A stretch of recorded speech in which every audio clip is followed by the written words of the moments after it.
Hey guys, it's Marty Bielat for CoolCleveland, and I'm here at Waterloo Arts, and we're talking about the International Transgender Day of Visibility that's happening today, Tuesday, March 31st, right here. And we're talking to some of our favorite guests today. We got Amy Callahan from Waterloo Arts. How are you, Amy? Great. Hi.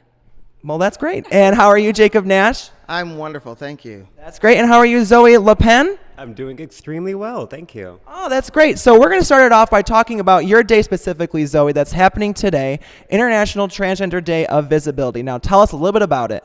International Transgender Day of Visibility was a holiday created around 2014, and it was created by a trans activist in Michigan, and it was done to bring highlight and a different perspective to the trans community. As far as things were previously, the only holiday really marking transgender lives and celebrating transgender lives, unfortunately, was only celebrating them in death for International Transgender Day of Remembrance. Right.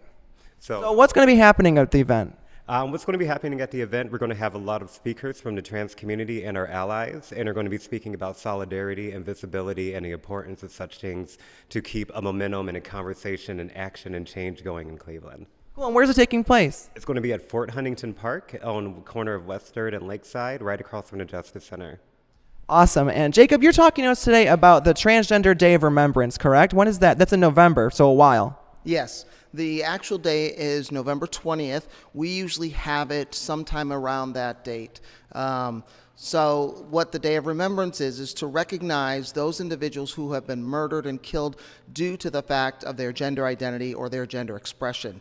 Last year, sadly, there were over 262 individuals that were murdered worldwide that we are aware of. It's awful. Yeah, it is. And so we have to keep recognizing the fact that violence is a huge part of transgender individuals, but also recognize, at least here in Cleveland, we recognize how far we've come, and we also celebrate the individuals that have helped transgender lives get better.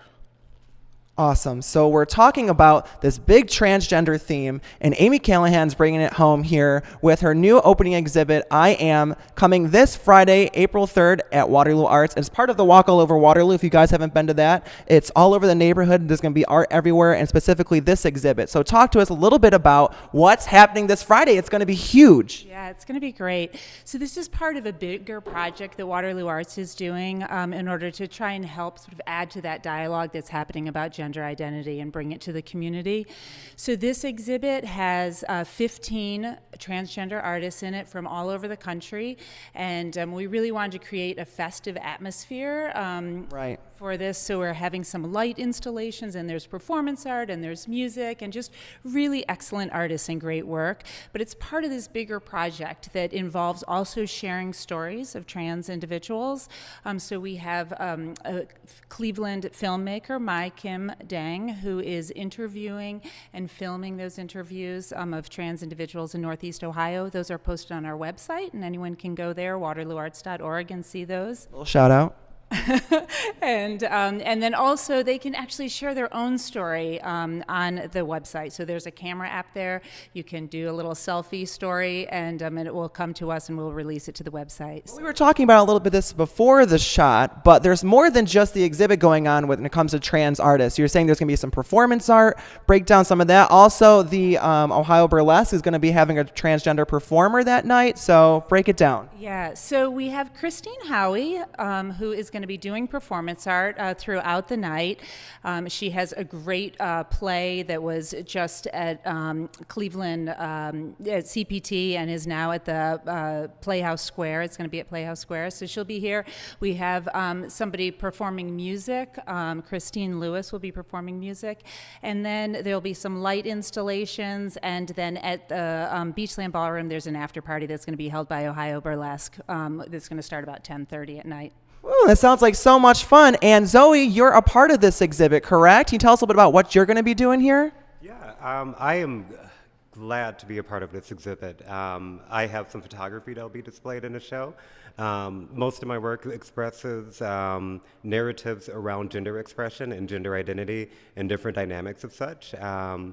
I worked in a lot of avenues where I got to interact and get close with a lot of people that identified like me as either being trans or gender nonconforming.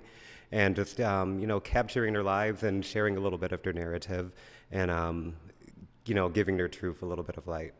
Well, we're looking forward to it, and thank you so much, guys, for coming together and talking about this important topic. I mean, I'm very excited for this Friday, April 3rd, happening right here in Waterloo. Come and check out the event. But if you don't have time, I'm sure the show is going to be open until Sunday, May 24th, correct? Yes. Yep, that's right. Awesome, and that's going to be closed out by an exclusive DJ session from Zoey herself. Thank you, Zoey.